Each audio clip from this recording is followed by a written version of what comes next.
Sveiki visiem!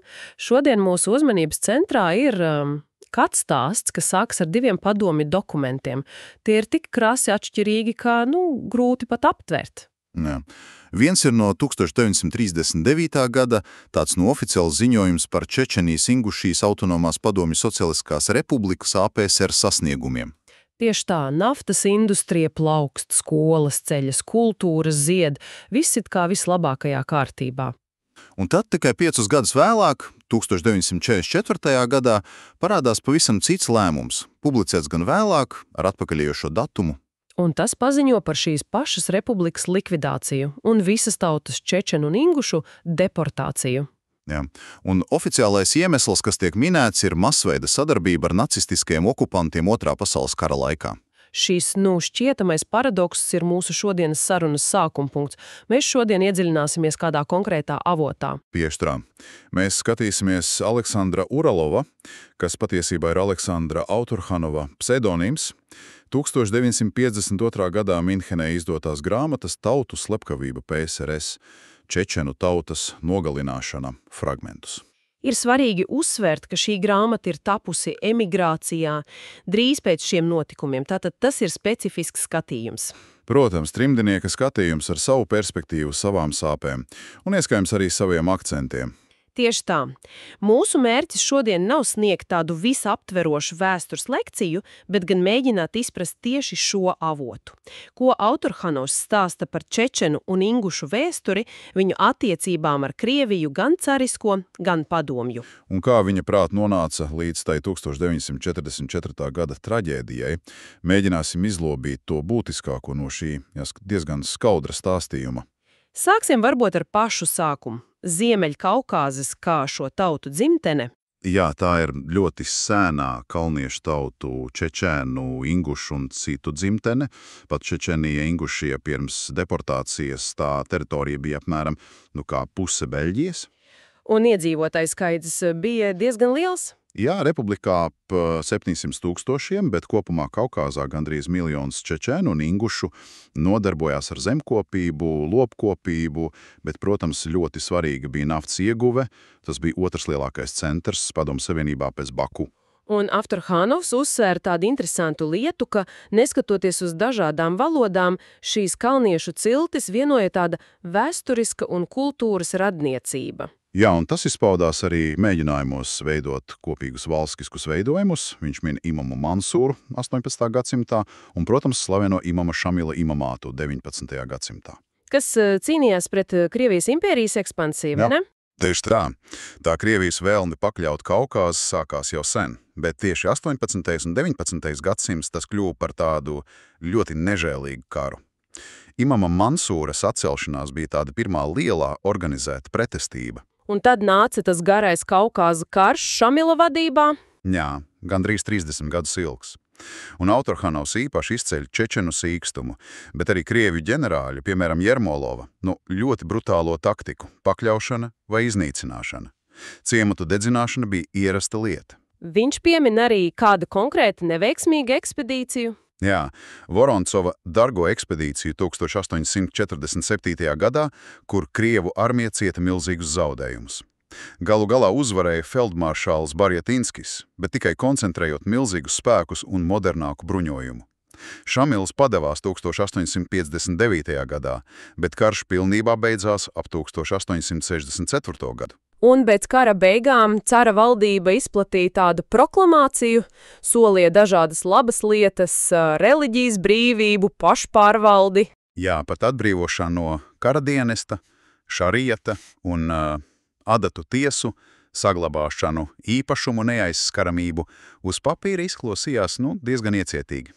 Bet kāda bija realitāte pēc Autorhanova teiktām? Realitāte, viņš apgalvo, bija pavisam citāda.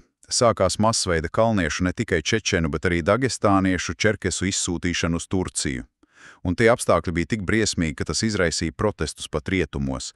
Anglijā pat izveidoja palīdzības komiteju. Un pretestība nebiedzās? Nē, protams, ka nē. 1877. gadā bija jauna liela sacelšanās Čečenijā un Dagestānā, kur vadīja Alibeks Hadži Zandagskis. Tā atkal tika nežēlīgi apspiesta, līderus sodīja ar nāvi. Autorhanovs mēģina izskaidrot, kāpēc šī pretestība bija tik sīva. Jā, viņš to saista ar pašu sabiedrības īpatnībām. Viņš raksta par feodālismu un despotismu trūkumu, tādu egalitārismu. Katrs čečens vai ingušs sev uzskata par kņazu. Un arī ļoti dziļu reliģiozitāti, kas bija grūti savienojama ar tādu autoritāru iekarotāju vāru. Viņš pat citē ārzemju autorus, kas aprakstījuši Čečenu demokrātisko konstitūciju un vienlīdzību. Pārlēcam uz 20. gadsimtu. Pēc 1917. gada revolūcijas atkal parādās cerība uz neatkarību. Jā, pilnīgi noteikti. Tika izveidota Ziemeļkaukāza un Dagestānas apvienoto kalniešu savienības centrālā komiteja, un 1918. gada maijā pat pasludināja pilnīgu neatkarību. Izveidojās Ziemeļkaukās republika, noslēdza līgumu ar Turciju. Bet tad nāca Deņikins. Jā, Baltās kustības uzbrukums ar lozungu par vienotu, nedalāmu Krieviju, un atkal bija nežēlīgas cīņas. Deņikins, tāpat kā cara ģenerāļi, dedzināja ciematus. Bet kalnieši ļoti sīvi pretojās, piesaistot lielus Deņikina spēkus. Un šajā haosā parādījās vēl viens veidojums Ziemeļkaukāzi emirāts. Jā, 1919. gadā, šeiha Uzunhadži vadībā. Interesanti, ka šis emirāts pat sadarbojās ar bolševikiem pret Deņikinu. Tāds taktisks solis, acīm redzot. Bet bolševiki pēc uzvaras? Protams. Tiklīdz Deņikins bija sakauts, bolševiki šo emirātu ātri vien likvidēja 1920. gadā. Tam savukārt seko jauna sacelšanās, šoreiz pret padomju, ko vadīja Šamila mazdēls Saidbiks. Arī to apspieda sarkanā armija. Un tad uz skatuves parādās Staļins. 1921. gadā viņš ierodas Vladikaukāzā. Ko viņš solīja? Viņš solīja diezgan daudz. Iekšējo suverenitāti, amnestijas atcelšanās dalībniekiem, un ļoti svarīgi viņš atzina šariatu un adatu, respektīvi islāma un tradicionālos likumus kā pamatlikumus.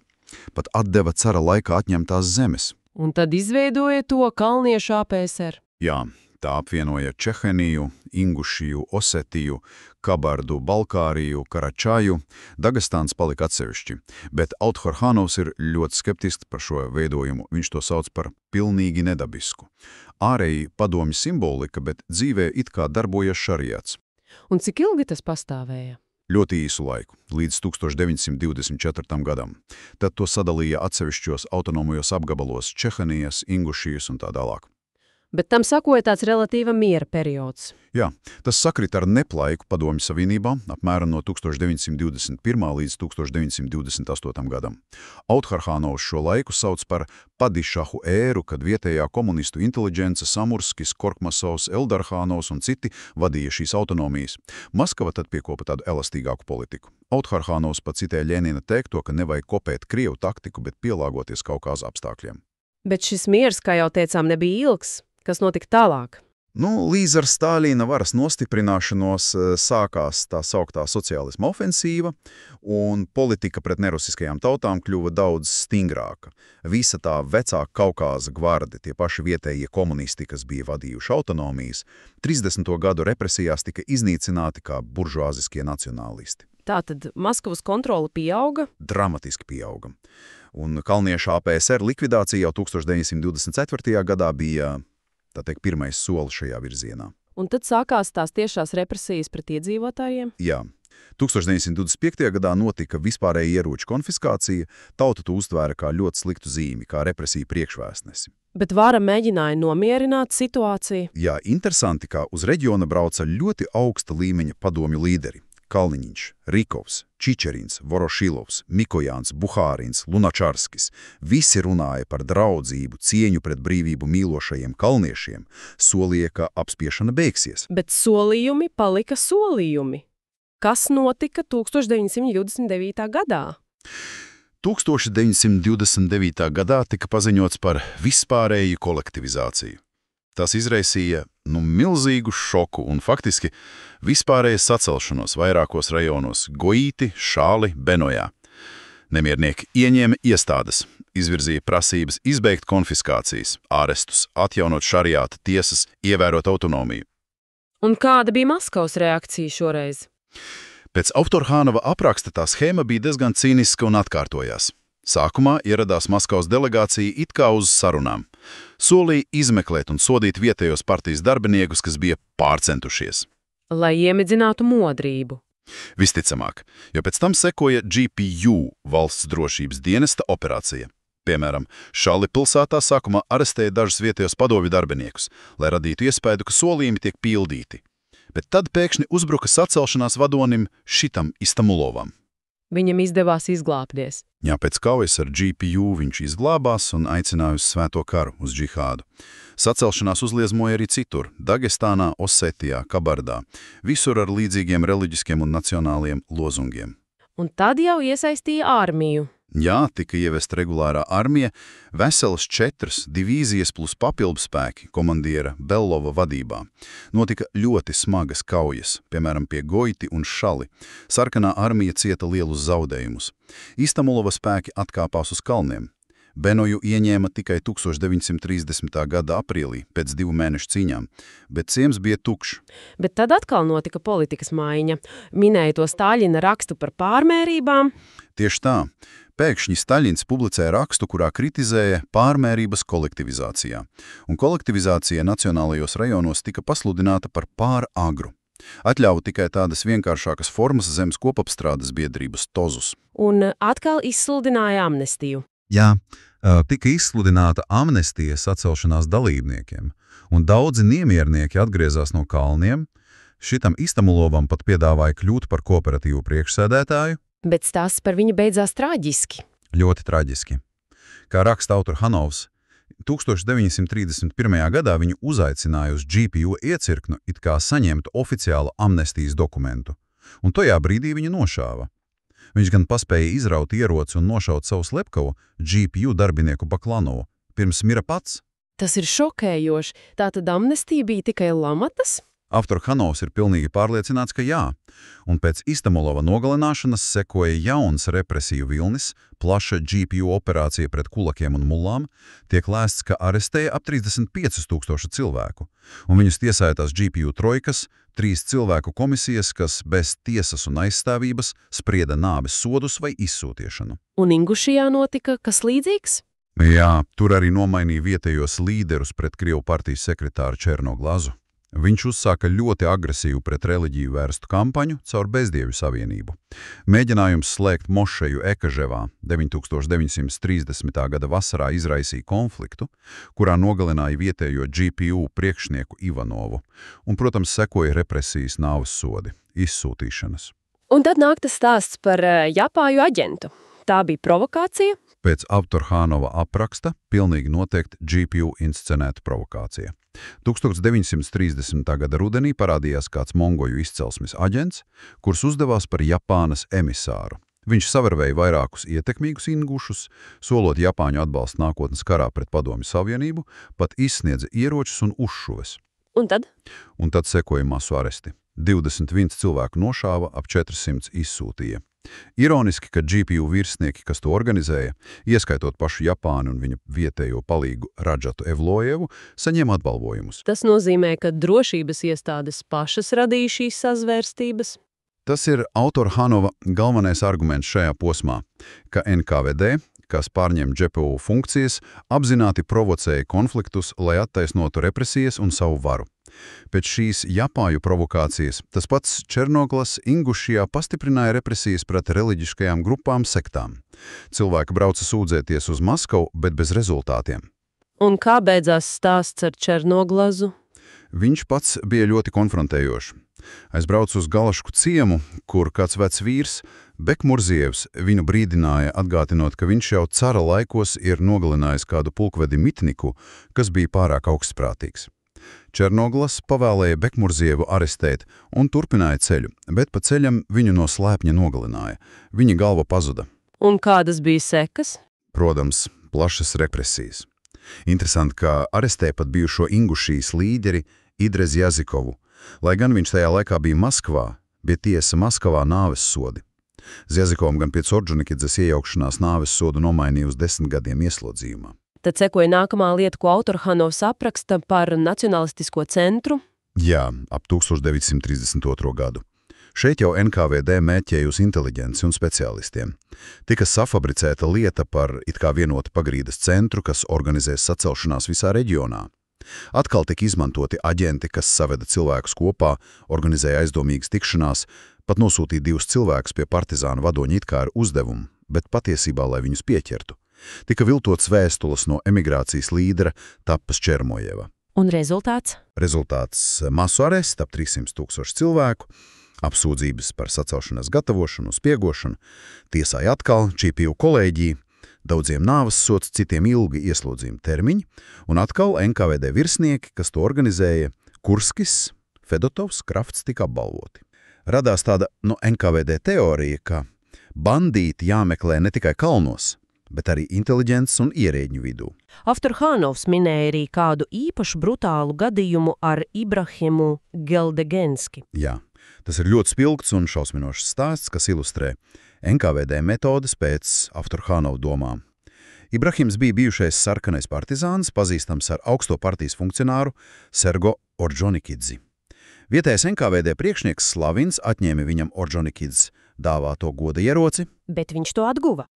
Jā, Ibrahims aizbrauca uz Maskvā pie Ordžonikidz un ieroci atguva. Tas, protams, saniknoja vietējo NKVD. Sākās provokācijas. Aģenti mēģināja viņu pierunāt nogalināt Slavinu, bet Ibrahims atteicās. Tad iedeva viņam Korānu, kura vākos bija ielikta viltota spiegu vēstule. Viņu arestēja, bet Ibrahims izbēga no NKVD ēkas.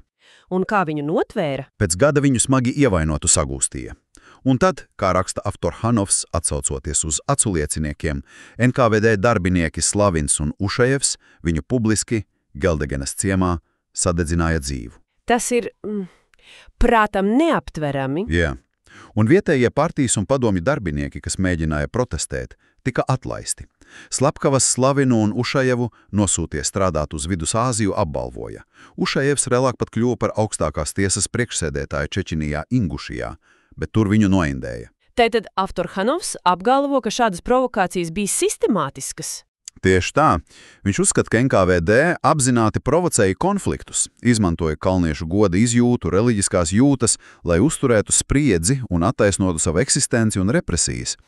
Viņš min vēl vienu piemēru cūku fermas organizēšanu Dargu ciemā, kas bija klaišs musulmaņu reliģisko jūtu aizskārums un, protams, noveda pie konflikta un jaunām represijām.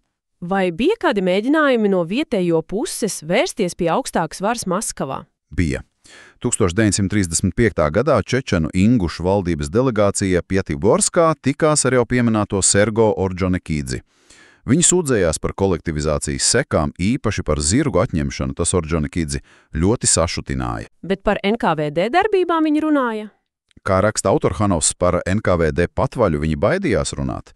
Ordžonikidzi panāca dažas nelielas piekāpšanās no Maskavas, atļāva nēsāt dunčus un kolhozniekiem turēt privātus jājam zirgus, un uz īsu brīdi, no 1935. gada beigām līdz 1937. gada sākumam, iestājās tāds relatīvs miers. 1936. gadā pat pārveidoja autonomo apgabalu par republiku, pieņēma jaunu konstitūciju, tas radīja optimismu. Jā, bija tāda īslaicīga cerība, ka NKVD patvaļa varētu beigties. 1937. gada pavasarī Čečenu Ingušu sieviešu delegācija pat devās uz Tbilisī pateikties Stālina mātei.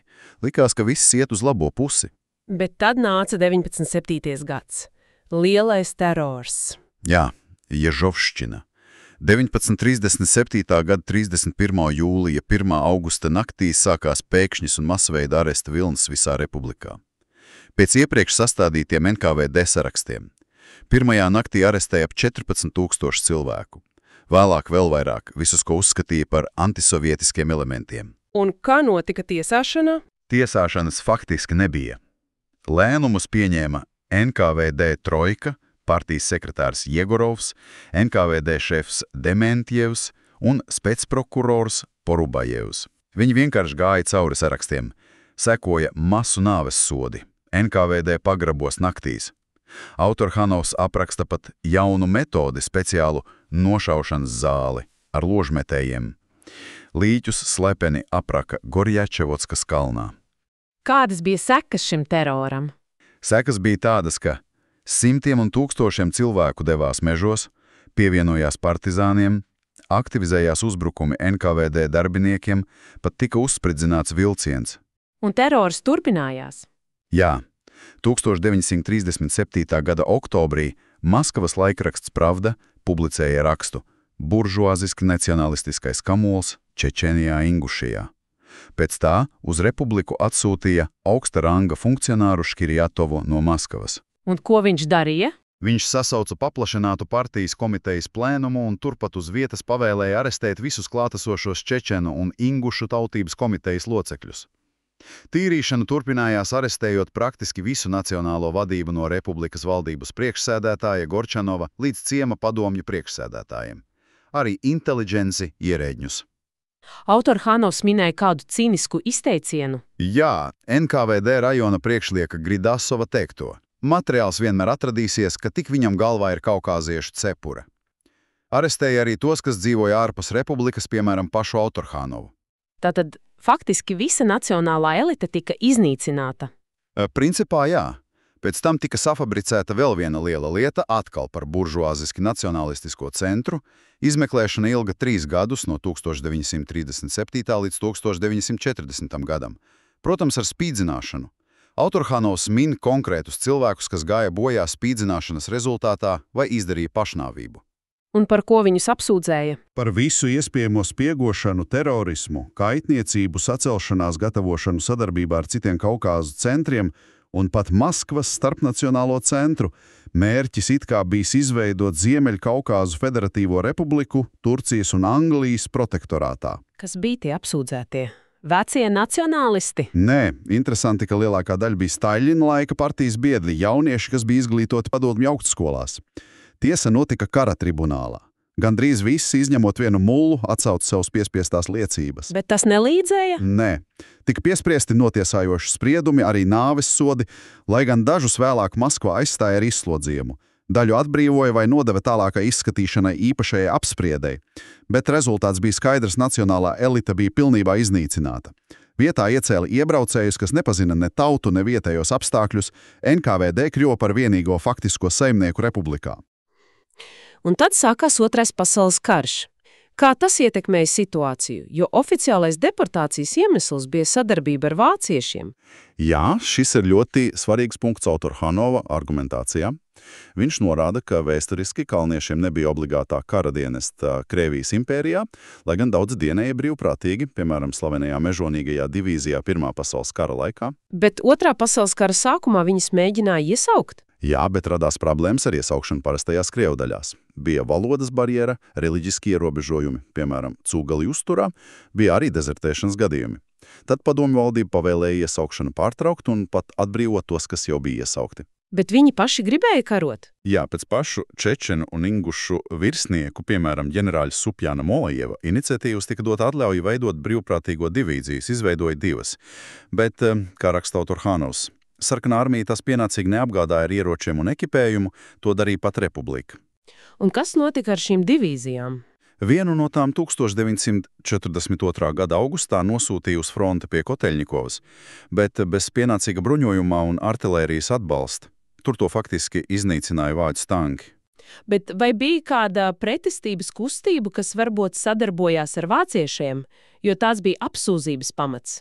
Autorhanovs apraksta Hasana Israelova vadīto sacelšanos kalnos, bet viņš uzsver 2 ļoti būtiskas lietas. Pirmkārt, šis atcelšanās sākās jau 1940. gadā, tātad pirms Vācijas uzbrukuma Padomju Savienībai. Un kāds bija tās iemesls? Tieši iepriekšējās padomju represijas Izrēlovs pats bija bijušais komjaunietes partijas biedrs, rakstnieks, kurš bija studējis Maskavā komunistiskajā universitātē, bet vairāk kārt arestēts par kritiskiem rakstiem un protestiem. Pēc pēdējās atbrīvošanās 1939. gadā viņš atteicās atjaunoties partijā un iesniedz paziņojumu, ka sāk atbrīvošanās karu, jo padomju vara iznīcina viņa tauta.